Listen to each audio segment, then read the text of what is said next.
गीता का सारा रहस्यक तुक च लिखा है, कर्म करत होवे नहीं कर्म, कर्म करवा हुआ निष्कामी होना कर, कर्मां दे फल की इच्छा न रख। इस प्रकार का हो के अर्जुन तू जंग कर। अर्जुन ने जो जंग किया सारी कोल नाश हो गई। उस वेले पांडवां दे ताई कहा गया कि तुसीं भी पाप किया है, हिमालय कोच जाके गओ। इस प्रकार साध संगतियों दंड दिता गया और उन्होंने फिर व्यवस्था दसी है कि जिस वक्त ये सारे योधे सन नरक विच पै गए तो बरलाव कर रहे हैं, उस वे बरलाव करने कोल भी युधिष्ठिर जो लंघिया कहने लगे हे भ्राता साडी रक्षा कर, असीं नरक च पए हैं। उस वक्त युधिष्ठिर ने इन्होंने ये नज़ारा विखाया। नज़ारा देखने तो साध संगत जी युधिष्ठिर ने कदे कूड़ नहीं सी बोलिया।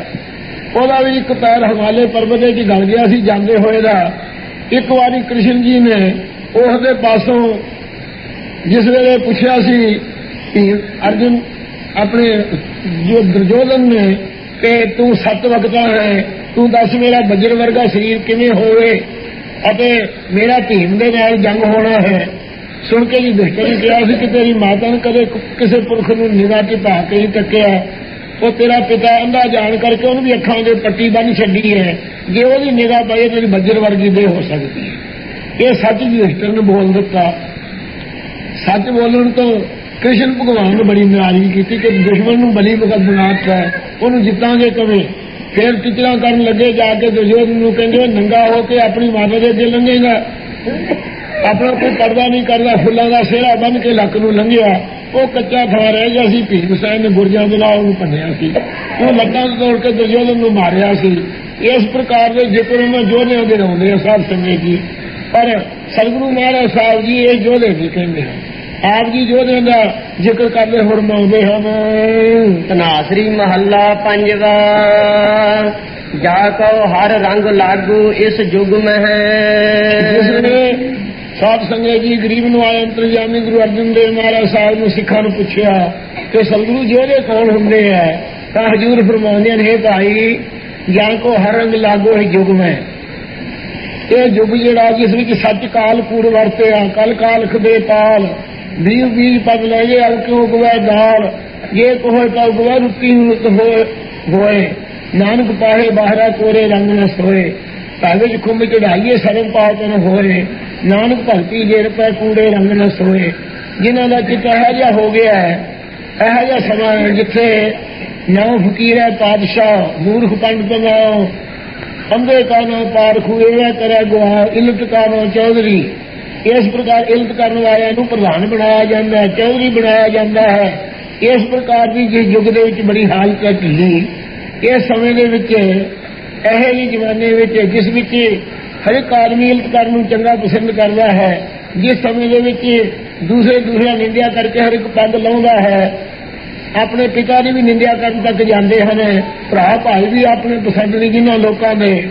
इस प्रकार का समा जो बड़ा कलयुग भैड़ा वरत रहा है, यह जमाने में हजूर कहते हैं जा कहो हर रंग लागू इस युग में। इस युग कलयुग जिन्होंने हरि अकाल पुरख का रंग प्रेम लग गया है, सो कहियत है सूरा।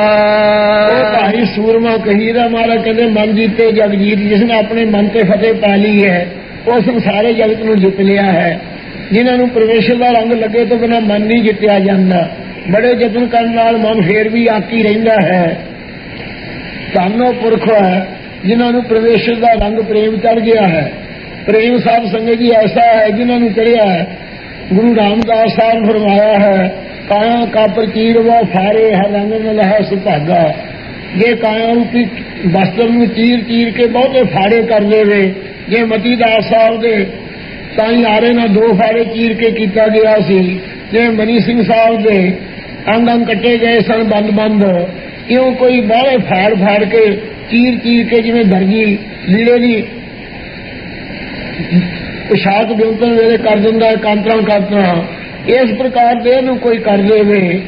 उन्हां दा जिहड़ा रंग है साध संगत जी काया कापर चीर व भारे कपड़े वांगू चीर चीर के बहुत पाड़ देवे काया नूं, फिर भी हर रंग लहे हर रंग न लहे सुभागा। जिन्हों श्रेष्ठ वाले भागों वालों महाराज का रंग लगा है वो लहिंदा नहीं। भाई मनी सिंह जी की जिस वेले 3 टोटे कीते पहले उंगलों में, फिर सारे शरीर नूं शहीद कर दिता। उस वेले टोटे पाई जाते हैं जिहड़े जलाद हैं टोकरे विच आपदे सारे शरीर के अंगां चों सुखमनी साहिब का पाठ हुंदा है। 8 अष्टपदियां पूरियां हो गई सन जदों शहीद बलाह च लिखिया होया है कि जब भाई मनी सिंह साहब का सीस उतारिया गया, जकरिया खान सूबे ने आके जो तकिया हैरान हो गया, कहते इन्ना इस सिख के चेहरे का जलाल सी, मैं जानदा रिहा कर दूंगा, ये जो वचन कर देंगे तो उस वेले ये सारी मेरी बलायत नूं लाहौर दी नूं खत्म कर सकते सी, पर इन्होंने कोई शराब नहीं दिता। सारे उच परमेश्वर की जोत वेख के अपने रंग च ही रते रहे। हुण किवें इन्हां दे टोटियां जो सुखमनी साहिब का पाठ हो रहा है, कि है हरी का रंग लगन का। जे कोई कान नूं कपड़े नूं चीर चीर के फाड़े भी बना ले, कोई मती ला के जिवें आ रहे ना 2 फाड़े हो गए सी, फिर भी श्री जप साहिब का पाठ जिन्ना चिर पूरा नहीं होया उन्ना चिर 5 प्रमाण की पौड़ी तक 2 चीर के भाई साहब हो गए सन। खेती छुट्टी नाल तक 2 फाड़ियां चों जप साहिब का पाठ हुंदा रहा। यह है परमेश्वर का रंग जिन्होंने लग गया साध संगत जी, उन्होंने देह की किसी प्रकार की परवाह नहीं रही। देह नूं कोई आदर करी जाए, नादरी करी जाए, चीरी जाए, शहीद करी जाए, फिर भी वाहिगुरू का रंग उन्होंने उस तरह चढ़िया रहिंदा है। हर वक्त वो महाराज के रंग विच रंगे रहिंदे है। इस प्रकार का रंग जिन्होंने शरीर नाल तलक नहीं रहा, शरीर तो स्वतंत्र हो गए है। इसे प्रकार एक महापुरुष ने श्री गुरु अर्जन देव जी ने उन्होंने जिक्र किया, जिस प्रकार शस्त्र तीखण काट डारे मन कीनू रोस, काजो को ले सवारे चलनो दीनो दोष। एक शाहूकार सी, ओहदा लड़का चंगा लायक सी, महात्मा दिव्य दृष्टि वाले चंगे कमाई वाले 100 साल की उम्र सी इन्हां दी। उन्होंने पास शाहूकार दर्शन करन आया, ओहदे लड़के के मस्तक नूं वेख के संतां ने कहा भाई इहनूं साडा चित करदा ब्रह्म विद्या दे दईए, तू इसनूं सानूं अर्प दे, कोई विद्या इसनूं पढ़ा दईए। शाहूकार ने प्रेम नाल संतां नूं अपना बच्चा अर्पता। जदों कुछ साल पढ़दे नूं तगड़ा हो गया, हो चंगी सोहनी विद्या पढ़ गया, उस वेले गुआंढी ने चुगली की, कहन लगे भी ये तेरा मुंडा तो साध हो जू, तेरे कम का शाहूकारा रहना नहीं, फिर की उपाय किया जाए। कहते उपाय इउं कर, इहनूं संत नूं दस कहो भी मारा मैनूं लाल एक लिया जाओ तो मैं बच्चे नूं पढ़ावांगा तुहाडे कोल। वो बच्चे नूं सिखा के संतां नूं कहा जी लाल मंगदा मेरा पिता। संतां ने कहा भी थोड़ी परा लाओ तो मिल जाएगा। समुद्र के किनारे बैठे सिमरन कर रहे सी, उत्थे मग्गी एक लाला की भरी हुई मिल गई। उस बच्चे नूं कहण लगे लै भई तू एक लाल मंगदा सी, करतार ने तुहानूं मग्गी लाला की देती है, लै जा कर। जदों लड़का लग्या घर विच, शाहूकार नूं चुगल ने गुआंढी ने कहा लै हुण तां बच्चा तेरा मुੱਲ खरीद लिया, हुण नहीं हुण तैनूं आउण देना, तू खुशी ढाक रख उसकी। ये लाई लग सी शाहूकार। कहन लगा मैं किवें करां कि इहनूं साध नूं निंदे दे बहाने बुला के घर विच कतल कर दे, होर की करना। ये सुन के साध संगत जी शाहूकार ने उसे तरह किया, रोटी खाण के बहाने साध नूं बुला के महात्मा नूं जलादा नूं बुला छड्या, उन्होंने टोटे टोटे कर दिते। टोटे करके कसाई नूं मांस वेचण वास्ते दे दित्ता। वो कसाई मांस विचे रला के बकरियां दे बेचदा रहा। एक शाम का वक्त होया, एक सिपाही फरोज वो इहदी दुकान तो मांस लिया करदा। वो कहन लगा भी मांस है कुछ कि नहीं, कहंदा भी पाईया क मांस है। उस वेले आवाज आई मांस तो, कहंदे संत पाईया नहीं हुंदे, शेर हुंदे है। ये लफ्ज़ जदों कहा उस वेले कहन लगा भी तू बोलण वाला कौन है, जिंदा हो सकदा। कहंदे मेरा की बिगड़िया है, मेरे चादर पा के मारे का नाम उच्चारण करो मैं जिंदा हो जाऊं। उस वेले उस मांस के सिपाही ने होर कुतवाल वगैरह लियाते, मांस के चादर पा के साध संगत जी जब वाहिगुरू का नाम उचारिया जिंदा हो गया। जिंदा होकर इस तरह बैठ गया। फिर उस वेले हाकमां नूं पुछया कि की दंड देना चाहिए शाहूकार नूं जिन तुहानूं कतल कराया। महात्मा ने कहा यूं करो फिर जे नाम दंड देना चाहुंदे हो तो एक पिंड बख्शीश कर देवे, कि भुख मिल जाए। सुन के वो कहने लगे तुसीं संत जी इहनूं बख्शीश कर लगे हो, तुहानूं कतल कीता है। कहंदे मैनूं तां भाई इहो ही दंड दिसदा है कि जम के दंड तो बच जाण, सत्संगी बन जाण। उस वक्त साध संगत जी हजूर ने वचन कीते है, शस्त्र तीखण काट डायो, तीखण शस्त्र नाल कट के सिर दिता सी ते मन न कीनो रोस। मन च महात्मा ने गुस्सा नहीं किया। काजुआं को ले सवारियो, बल्कि एक पिंडा नाम दवाता काज इस प्रकार है। काज वहां को ले सवाले चलना दिनों दो रत्ते जिन्हें भी दोष नहीं देता। ये है महात्मा की सुन संतना की रीत, मेरे मन सुन संतना की रीत। इस प्रकार के वाहिगुरु के प्यारे होंगे हैं, सो जिन्होंने वाहिगुरु का रंग लगा होया है, ये पूरा रंग चढ़िया होया है।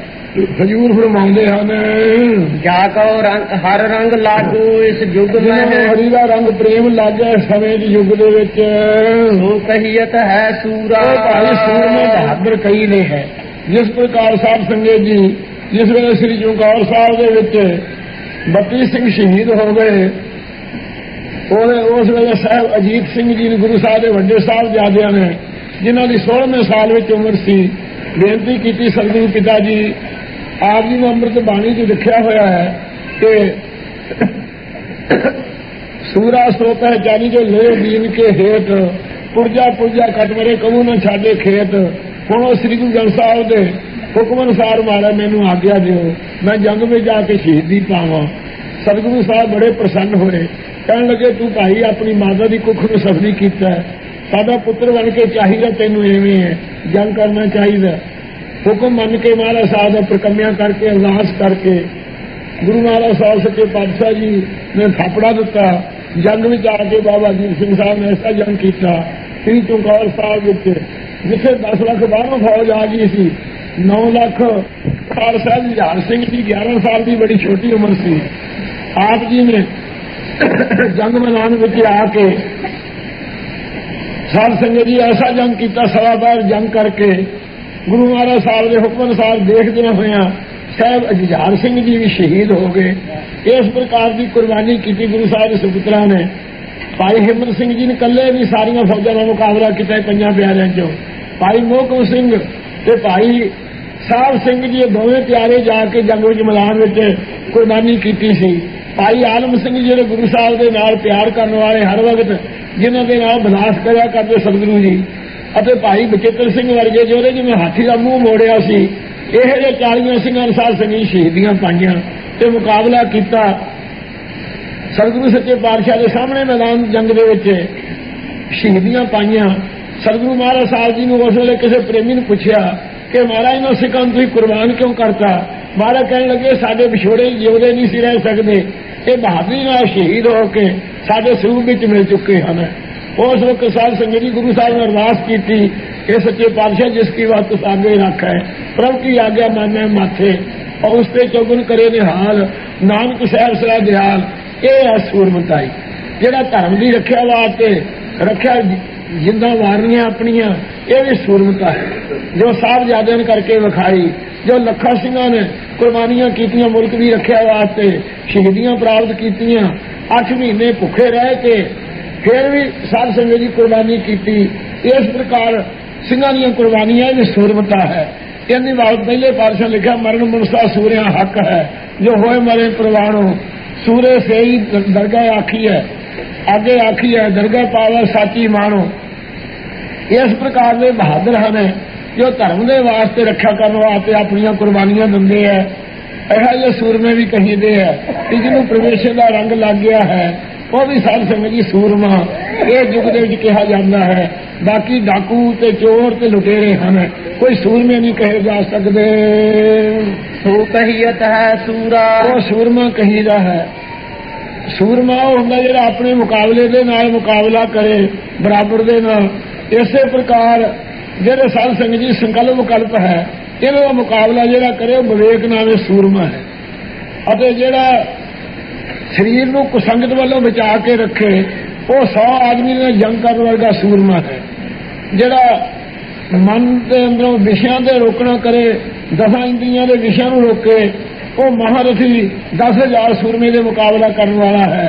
जिहड़ा मन के सारे फुरनियां को रोक लवे वो आतरफी योधे भी न्यायी है। साध संगत जी क्यों जिहड़ा परमेश्वर का नाम हर वक्त सुनता रहे जेता सुनना तेता नाम वो सरवण करने वाला रथी सूरमा है।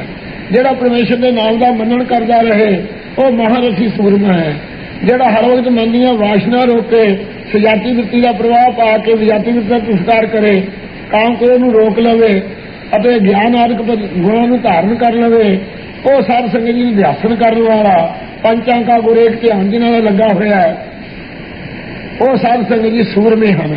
ਇਸ ਪ੍ਰਕਾਰ ਮਨ ਨੂੰ ਜਿੱਤਿਆ ਜਿਨ੍ਹਾਂ ਨੇ, ਉਹਦਾ ਰੰਗ ਜਿਹਨਾਂ ਨੂੰ ਲੱਗਾ ਹੋਇਆ ਸਮਾਜ ਜ਼ਮਾਨੇ ਵਿੱਚ, ਉਹ ਪਿਆਰੇ ਸੂਰਮੇ ਬਹਾਦਰ ਕਹੀਦੇ ਹਨ।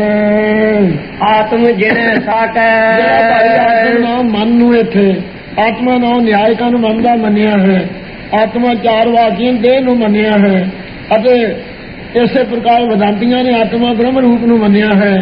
ਆਤਮਾ ਵਾਸਦੇਵਾ ਜੇ ਕੋ ਜਾਣੇ ਭੇਓ, ਨਾਨਕ ਤਾਂ ਕਾ ਦਾਸਾ ਸੋਈ ਨਿਰੰਜਨ ਦੇਓ। ਇੱਥੇ ਆਤਮ ਮਨ ਦਾ ਵਾਚਕ ਹੈ। ਹਜੂਰ ਕਹਿੰਦੇ ਆਤਮ ਜਿਨੇ ਸਗਲ ਵਸਤਾਂ ਕੈ, ਜਿਹੜਾ ਮਨ ਨੂੰ ਜਿੱਤ ਲਵੇ ਉਹਦੇ ਸਾਰੇ ਵਿਸ਼ੇ ਵਸ ਹੋ ਜਾਂਦੇ ਹੈ, ਸਾਰੇ ਵਿਕਾਰ ਵਸ ਹੋ ਜਾਂਦੇ ਹੈ, ਸਾਰੇ ਇੰਦਰੀਏ ਵਸ ਹੋ ਜਾਂਦੇ ਹੈ।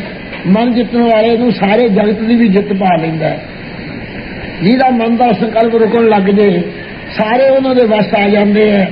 ਜਿਹਦੇ ਵੱਲ ਨਿਗਾਹ ਕਰਨ ਉਹਨਾਂ ਦੇ ਚਿੱਤ ਨੂੰ ਇਕਾਗਰ ਕਰ ਦਿੰਦੇ ਹੈ। ਜਿਸ ਵੱਲ ਉਹ ਉਪਦੇਸ਼ ਦੇਣ ਬਚਨ ਕਰਨ ਉਹਨਾਂ ਦੇ ਮਨ ਇਕਾਗਰ ਹੋ ਜਾਂਦੇ ਹੈ। ਜਿਸ ਨੂੰ ਆਪਣਾ ਹੱਥ ਲਾ ਦੇਣ ਉਹਨਾਂ ਦੇ ਮਨ ਨੂੰ ਵਸ ਕਰ ਦਿੰਦੇ ਹੈ। ਇਸ ਪ੍ਰਕਾਰ ਆਤਮ ਮਨ ਦੇ ਜਿਤਨੇ ਕਰਕੇ ਸਾਰੇ ਇੰਦਰੀਏ, ਸਾਰੇ ਵਿਸ਼ੇ ਅਤੇ ਸਾਰੇ ਸੁਭਾਅ, ਸਾਰੀਆਂ ਵਾਸ਼ਨਾ ਸਭ ਉਹਨਾਂ ਦੇ ਵਸ ਆ ਜਾਂਦੀਆਂ। ਕੋਈ ਆਕੀ ਨਹੀਂ ਰਹਿੰਦਾ। ਅੰਦਰ ਔਗੁਣ, ਸਾਰੇ ਔਗੁਣ ਉਹਦੇ ਮਿਲ ਜਾਂਦੇ ਹਨ, ਸਾਰੇ ਗੁਣ ਉਹਨਾਂ ਮਿਲਾ ਕੇ ਅੰਦਰ ਬਸ ਜਾਂਦੇ ਹਨ। ਜਾ ਕਾ ਸਤਿਗੁਰ ਪੂਰਾ, ਇਹ ਦਾਤ ਉਹਨਾਂ ਨੂੰ ਪ੍ਰਾਪਤ ਹੁੰਦੀ ਸਾਧ ਸੰਗਤ ਜਿਨ੍ਹਾਂ ਦੇ ਸਤਿਗੁਰੂ ਪੂਰਨ ਹਨਗੇ। ਪੂਰਨ ਸਤਿਗੁਰੂ ਤਾਂ ਆਪਾਂ ਨੂੰ ਨਿਸ਼ਚਾ ਕਿ ਦਸੇ ਪਾਤਸ਼ਾਹ ਸਾਡੇ ਪੂਰਨ ਗੁਰੂ ਹਨ। ਸਾਹਿਬ ਸ੍ਰੀ ਗੁਰੂ ਗ੍ਰੰਥ ਸਾਹਿਬ ਜੀ ਦੀ ਬਾਣੀ ਗੁਰੂ ਹੈ ਬਾਣੀ, ਵਿੱਚ ਬਾਣੀ ਅੰਮ੍ਰਿਤ ਸਾਰੇ, ਗੁਰਬਾਣੀ ਕਹੈ ਸੇਵਕ ਜਨ ਮਾਨੈ, ਪ੍ਰਤੱਖ ਗੁਰੂ ਨਿਸਤਾਰੇ।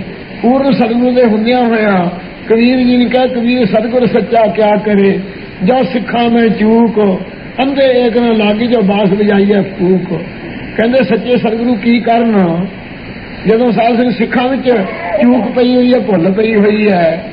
ਸੋ ਜਿਸ ਪ੍ਰਕਾਰ ਬਾਂਸ ਵਿੱਚ ਫੂਕ ਮਾਰੀਏ ਤੇ ਦੂਏ ਪਾਸੇ ਨਿਕਲ ਜਾਂਦੀ ਹੈ। ਇੱਕ ਸ਼ਬਦ ਨੂੰ ਕੰਨਾਂ ਨਾਲ ਸੁਣੀਦਾ ਦੂਏ ਕੰਨਾਂ ਨੂੰ ਨਿਕਲ ਜਾਂਦਾ ਹੈ। ਜਦੋਂ ਧਾਰਨ ਸ਼ਕਤੀ ਨਹੀਂ ਸਾਡੇ ਅੰਦਰ ਹੈ ਤੇ ਸਤਿਗੁਰੂ ਸੱਚੇ ਪਾਤਸ਼ਾਹ ਦਾ ਉਪਦੇਸ਼ ਕਿਵੇਂ ਕਾਟ ਕਰੇਗਾ। ਜੋ ਸਾਡੇ 'ਚ ਭੁੱਲ ਹੈ ਅਸੀਂ ਧਾਰਨ ਕਰਨਾ ਹੀ ਨਹੀਂ, ਪੱਲਾ ਝਾੜ ਕੇ ਹੀ ਤੁਰ ਜਾਣਾ ਹੈ, ਗ੍ਰਹਿਣ ਕਰਨਾ ਹੀ ਨਹੀਂ। ਸੋ ਸਤਿਗੁਰਾਂ ਦੇ ਉਪਦੇਸ਼ ਨੂੰ ਦਿਲ 'ਚ ਥਾਂ ਹੀ ਨਹੀਂ ਦੇਣਾ। ਇਹ ਸਾਡੇ 'ਚ ਭੁੱਲ ਪਈ ਹੋਈ ਹੈ। ਸੋ ਸਤਿਗੁਰੂ ਸਾਹਿਬ ਤਾਂ ਸਾਡੇ ਜ਼ਰੂਰ ਸੱਚੇ ਹੈ। ਗੁਰੂ ਮਹਾਰਾਜ ਸਾਹਿਬ ਸੱਚੇ ਪਾਤਸ਼ਾਹ ਆਪਣੇ ਉਪਕਾਰ ਦੇ ਨਾਲ ਸਾਨੂੰ ਬਖਸ਼ਣ ਵਾਲੇ ਹੈ। ਮੇਰਾ ਵੈਦ ਗੁਰੂ ਗੋਬਿੰਦਾ, ਹਰ ਹਰ ਨਾਮ ਔਖਦ ਮੁਖ ਦੇਵਾ, ਕਾਟਾ ਜਮ ਕੀ ਫੰਦਾ। ਦਵਾਈ ਦੇ ਕੇ ਜਮਾਂ ਦੇ ਫਾਇਦ ਤੇ ਮੇਟ ਦਿੰਦੇ ਹੈ, ਹਉਮੈ ਮੇਟ ਦਿੰਦੇ ਹਨ। ਕਿਉਂ ਪੂਰਨ ਸਤਿਗੁਰੂ ਤੇ ਜਿਨ੍ਹਾਂ ਦਾ ਭਰੋਸਾ ਆ ਗਿਆ ਹੈ ਕਿ ਸਭ ਹਜ਼ੂਰ ਹਾਜ਼ਰ ਹੈ ਨਾਜ਼ਰ, ਸਿਰ ਉੱਪਰ ਠੰਡਾ ਗੁਰ ਸੂਰਾ। ਜਿਨ੍ਹਾਂ ਨੂੰ ਇਹ ਨਿਸ਼ਚਾ ਕਿ ਹਰ ਵਕਤ ਮੇਰੇ ਅੰਗ ਸੰਗ ਹਨ, ਕਦੇ ਮਨ ਗਲਤੀ ਨਹੀਂ ਕਰਦਾ।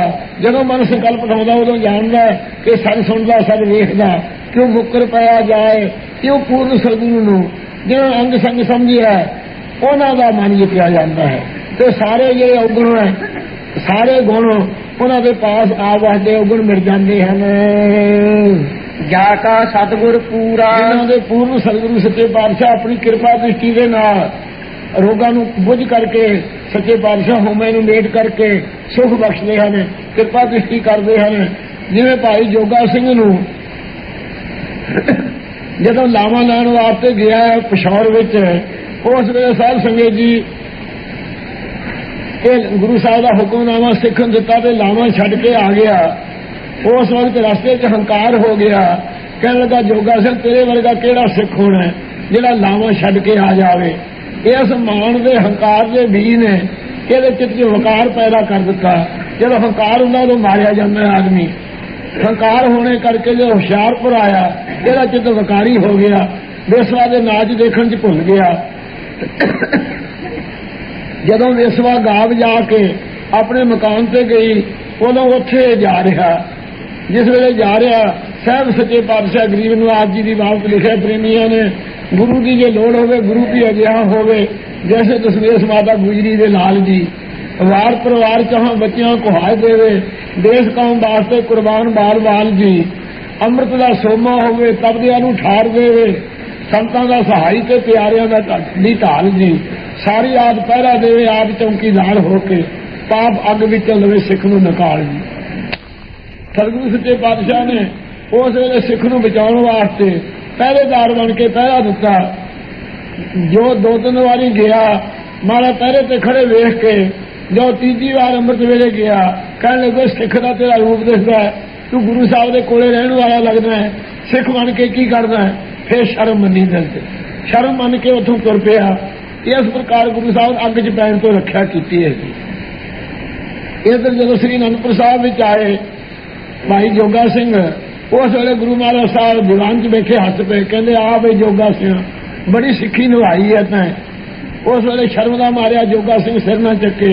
महाराज कहते कोई नहीं, आ जा, सानू रखिया भी तेरी करनी पई, बेसवा दे बूहे ते साडा पहरा दवाउणा सी। सुन के फिर शर्म मनी, सारे दीवान च अपनी करतूत दसी, गुरु साहब तो माफी लई। इस प्रकार साध संगत जी पूर्ण गुरु नूं लाज नहीं पै जाती, वो भी आपदे जान के रख लैंदा है। पाप अग दे विचों पाप विचों बचाउण नूं भी समर्थ है गुरु साहब। एडे बली है सतगुरु, उन्हां दा मन वस आ जांदा है, सारे उन्हां दे ताकतां रिद्धियां सिद्धियां सब वस आ जांदियां जिन्हां ने निश्चय कीता कि मेरे गुरु गोबिंद सिंह साहब पूर्ण हन। भरोसा है कि हर वक्त अंग संग हन। ठाकुर गाइए आत्म रंग, ये भाई ठाकुर स्वामी अकाल पुरख नूं गौणा करिए आत्म मन दे रंग प्रेम नाल, लोक दिखावे नाल ना गाइए। जदों मन दे रंग नाल प्रेम नाल गावांगे उदों महाराज साहब जी जिवें जय दे भगत दे पासों गोबिंद गीत जगन्नाथ च सुनिया करदे, ऐ महाराज तां कि धुन मोहे गोपाला, ਉਹ सिख की धुनी नूं वेख के प्रवेशी भी मोहत हो जाता है। सो अंतरजामी आप ਉਹਦਾ कीर्तन सुनन लग जाता बैठ के। सच्चे पातशाह कोई ना कोई स्वरूप धार के ਉਹ सिख की जदों सुर दे नाल टका नाल बाणी नूं उचारण करदा है, आप अंतरजामी सच्चे पातशाह भगत संग प्रगोष्ठ करत तैं हरख सोग नहीं जन्म मरत, हरख सोग तो रहत सिख नूं कर दिंदे है, जमन मर तो रहत कर दिंदे है। क्यों भाई वाहिगुरू नूं मन दे प्रेम नाल गाउणा करिए जदों भी गाइए। सरणी पावन नाम ध्यावन, सच्चे पातशाह दी शरण अपने आप नूं पाउणा करिए। किवें मन दा रंग चढ़ू, कहंदे हर वक्त महाराज हाजिर नाजिर जान के मन की मत छड्ड के महाराज साहब की शरण अपने आप नूं पाइए। शरण पैंदा नहीं जी मन, कहंदे नाम ध्यावन, महाराज दे नाम नूं ध्याना करिए। सहज समावन संग, फिर भाई वो हर वक्त संग ही है परमेश्वर, सुते ही ਉਹਦੇ ਚ ਸਮਾ ਜਾਓਗੇ। ਨਾਮ ਚ ਲਿਵ ਲੱਗੀ ਜਦੋਂ ਉਦੋਂ ਭਰਮ ਦੇ ਕੜਵੇ ਪਾੜ ਕੇ ਸੱਚੇ ਪਾਤਸ਼ਾਹ ਆਪ ਇੱਕ ਸੁਤੇ ਹੀ ਮੇਲ ਲੈਣਗੇ, ਭੇਦ ਕਰ ਲੈਣਗੇ। ਜਿਉਂ ਜਲ में जलाख पाना त्यों ज्योति संग ज्योत समाना।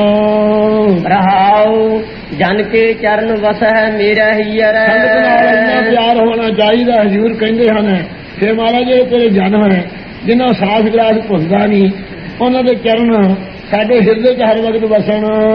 संग पुनीता देही, अते महाराज उन्हों की देह करके संगत सानू प्राप्त होवे। ये देह साडी उन्हों की संगत करके उठन बैठन जम के संगा, सो ये देह पवित्र हो जावे जिस करके उगणों तो बच जावे। जन की धूर देहो कृपा निध, कृपा के समुंदर परमेश्वर आपके जो जन प्यारे है उन्होंने चरण धूड़ सानू बख्शो, कृपा करो। ऐसी सरदा साडे अंदर होवे। नानक कह सुख एही, असीं महाराज इहो ही सुख मन गया। नानक दास है सुख मांगा मोको कर संतन की धूरे। साध संगत की धूड़ करके सुख है। एक बारी संगत कीर्तन करती चली जा रही सी, कोई आदमी साहां ते पिया सी, घरदिआं नूं बाहर कढ के उन्हें गुजर जाना है, बाहर ही पा दिता विहड़े विच। ते उस वेले संगत के कीर्तन की धुनी ਉਹਦੇ आवाज ਕੰਨਾਂ 'ਚ ਪਈ, ਅੰਤਲੇ ਸਵਾਸ ਸੀ ਤੇ ਧੂੜ ਉੱਡ ਕਰਕੇ ਉਹਦੇ ਉੱਤੇ ਪਈ। ਜਿਸ ਵਕਤ ਧੂੜ ਪਈ ਤੇ ਉਹਦਾ ਸੀਰ ਛੁੱਟ ਗਿਆ। ਉਸ ਵੇਲੇ ਇਹਦੇ ਕਰਮਾਂ ਦੇ ਅਨੁਸਾਰ ਜੰਮ ਪਕੜ ਕੇ ਲਗਾਏ ਪਰਲੋਕ 'ਚ। ਜੋ ਲਗਾਏ ਸਾਧ ਸੰਗਤ ਜੀ ਧਰਮਰਾਜਾ ਨੇ ਕਹਿਣ ਕੋਈ ਚੰਗਾ ਕੰਮ ਨਹੀਂ ਕੀਤਾ, ਇਸ ਨੂੰ ਨਰਕ ਵਿੱਚ ਪਾ ਦਿਓ। ਨਰਕ 'ਚ ਲਗਾਏ, ਨਰਕਾਂ ਦੇ ਜੀ ਸਾਰੇ ਠੰਡੇ ਹੋ ਗਏ, ਸ਼ਾਂਤ ਹੋ ਗਈ ਸਾਰਿਆਂ ਦੇ ਵਰਤ ਦੀ। उस वेले हरजा पई ठरूरे, महाराज के जाप के फल ठंड प्राप्त होगी। जिस वेले शांति प्राप्त हुई, धर्मराज ने कहा जंत संत जी कौन है आदमी भेजा है जिन्हें नरक भी ठंडे हो गए है। सारे जी जंत बदलाव करनों हट गए। धर्मराजा ने फिर मंगवाया, मंगवा के वेख्या हिसाब किया, कोई चंगा काम नहीं किया, फिर नरक च पाया, फिर ठंड हो गई। फिर अखीरली साह नूं वेख्या, ओहो कहंदा जा साधु गोबिंद भाई ने कीर्तन नानक नीत अना हो ना तू ना निकट जाइयो दूत। कहते जिथे साध संगत जाती होवे, गोविंद का भजन होवे, कीर्तन होवे, उत्थे कहते मैं ਤੇ ਤੁਸੀਂ ਤੇ ਸਾਡੀ ਜੰਮਪੁਰੀ ਤਿੰਨੇ ਨਹੀਂ ਛੁੱਟੋਗੇ, ਜਮਦੂਤ ਤੋਂ ਨੇੜੇ ਨਾ ਜਾਏ ਉਸ ਥਾਂ ਦੇ। ਇਸ ਪ੍ਰਕਾਰ ਉਹਨੂੰ ਫਿਰ ਬਕੁੰਠ ਵਿੱਚ ਪਹੁੰਚਾਤਾ। ਏਡੀ ਉੱਚੀ ਸਤਸੰਗਤ ਦੀ ਧੂੜ ਹੈ। ਸੋ ਸੱਚੇ ਪਾਤਸ਼ਾਹ ਮੈਨੂੰ ਆਪਦੇ ਸਾਧ ਸੰਗਤ ਦੀ ਇਹ ਸੁਖ ਮੰਗਦੇ ਹਾਂ, ਸਤਸੰਗਤ ਦੀ ਧੂੜ ਬਣਾਓ, ਇੰਨੀ ਸਰਦਾ ਸਾਡੇ ਅੰਦਰ ਬਖਸ਼ੋ। ਇਹ ਕਿਰਪਾ ਦੇ ਸਮੁੰਦਰ ਪਰਮੇਸ਼ਰ। ਲਓ ਹੁਣ ਸਤਿਗੁਰੂ ਮਹਾਰਾਜ ਸਾਹਿਬ ਜੀ ਦੇ ਅੰਮ੍ਰਿਤ ਰੂਪ ਸ਼ਬਦ ਦੀ ਵਿਚਾਰ ਸੰਗਤਾਂ ਨੂੰ ਸੁਣੀਏ। ਹੁਣ ਜਿਵੇਂ ਪ੍ਰੋਗਰਾਮ ਹੈ ਸੰਗਤ ਦਾ, ਉਹ ਸੰਗਤਾਂ ਹੋਰ ਪ੍ਰੋਗਰਾਮ ਜਿਸ ਤਰ੍ਹਾਂ ਕਰਨਾ ਕਰੋ। ਵਾਹਿਗੁਰੂ ਜੀ ਕਾ ਖਾਲਸਾ। ਜਨ ਕੇ ਚਰਨ ਵਸੈ ਮਿਲਿਆ ਸੰਗ ਬੁਝੀ ਕਾ ਦੇਹੀ। ਜਨ ਕੀ ਧੂਰ ਦਿਓ ਕਿਰਪਾ ਨਿਧ ਨਾਨਕ ਕੈ ਸੁਖ ਏਹੀ। ਵਾਹਿਗੁਰੂ ਜੀ ਕਾ ਖਾਲਸਾ।